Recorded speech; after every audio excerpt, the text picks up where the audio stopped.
ദേശീയ വിദ്യാഭ്യാസ നയത്തെ അട്ടിമറിക്കാൻ കേരളത്തിൽ ഭരണപക്ഷവും പ്രതിപക്ഷവും ശ്രമിക്കുന്നതായി ബി.ജെ.പി. സംസ്ഥാന ജനറൽ സെക്രട്ടറി എം.ടി. രമേശ്.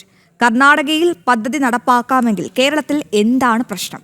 സംസ്ഥാനത്ത് വിദ്യാഭ്യാസ മേഖലയെ നിയന്ത്രിക്കുന്നത് സംഘടിത മതസമൂഹമാണെന്നും രമേശ് വ്യക്തമാക്കി.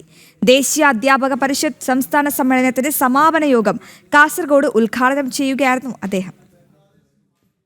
രാജ്യത്തെമ്പാടും വിദ്യാഭ്യാസ രംഗത്ത് സമൂലമായിട്ടുള്ള മാറ്റം കൊണ്ടുവരുമ്പോൾ ആ മാറ്റത്തോട് മുഖം തിരിഞ്ഞു നിൽക്കുകയാണ് കേരളം ചെയ്യുന്നത്.